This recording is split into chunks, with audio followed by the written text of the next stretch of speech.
তো কাফের মুশরিকরা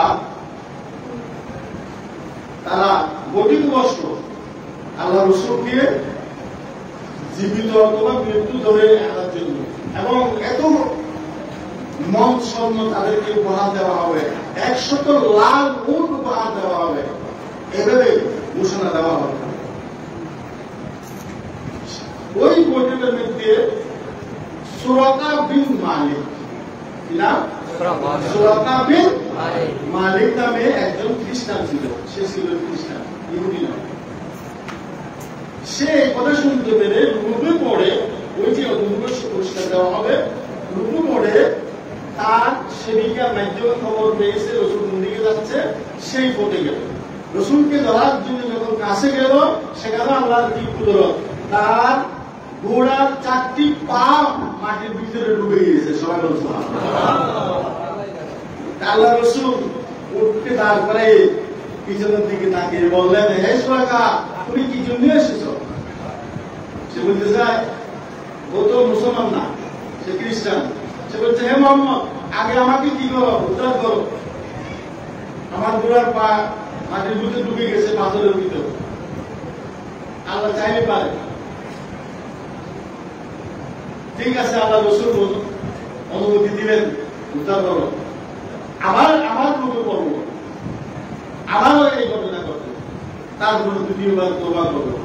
তওবা করে তখন বলতে লাগলো যে মক্কার মধ্যে এভাবে এভাবে ঘোষণা দেওয়া হয়েছে, আপনাকে ধরে নিয়ে যেতে গেলে এত এত স্বর্ণ উট এগুলো পাবো, আমি রুপে করে, আমি গরিব মানুষ, এই জন্য এসেছি। তখন রাসূল সাল্লাল্লাহু আলাইহি ওয়াসাল্লাম বললেন, হে সুরাকা, কে বলেছে তুমি গরিব? আমি তো তোমার হাতে কিসরা বাদশার স্বর্ণের কঙ্গন পড়তে দেখতে পেয়েছি। সবাই বলছে এটা অনেক কিতাবের মধ্যে বর্ণনা এসেছে, অনেক হাদিসের কিতাব, অন্যান্য কিতাবের মধ্যে এই ঘটনা এসেছে। আমি তো তোমার হাতে কিসরা বাদশার স্বর্ণের কঙ্গন দেখতে পাচ্ছি। সে খ্রিস্টান।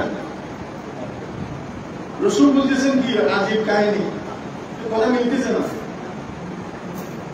হযরত ওমর রাদিয়াল্লাহু তাআলা আনহু জামানায় ইরানের কিসরা বাদশার সাথে যুদ্ধ হয়েছে। কিসরা বাদশা যুদ্ধের মধ্যে পরাজয় হয়েছে। তার গনিমতের যত মাল সবগুলো মুসলমানদের কবজায় এসেছে।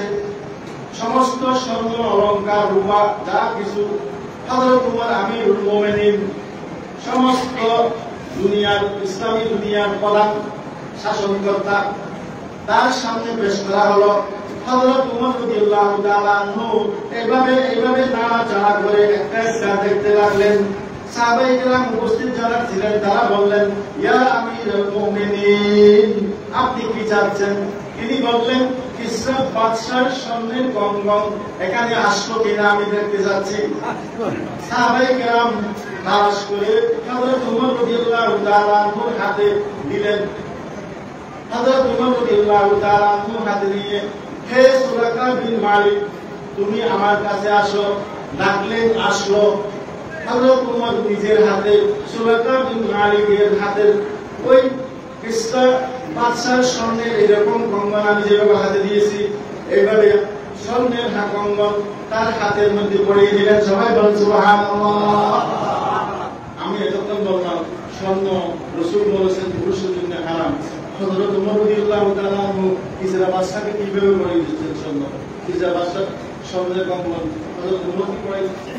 সাহাবায়ে কেরাম বললেন, ইয়া আমিরুল মুমিনিন, স্বর্ণ পুরুষের জন্য হারাম, এটা তো রসুল বলে দিয়েছেন। আমিরুল মুমিনিন হযরত ওমর বললেন, আমি জানি পুরুষের জন্য স্বর্ণ হারাম, কিন্তু সুরাকা বিন মালিকের জন্য এই স্বর্ণ হালাল করে দিয়েছেন। সবাই বলে সুবহানাল্লাহ। আল্লাহর রাসূল হারাম জিনিসকে যার জন্য হারাম বলেছেন, হারাম, যার জন্য হালাল বলেছেন তার জন্য হালাল। সমান তো বুঝতে দিই।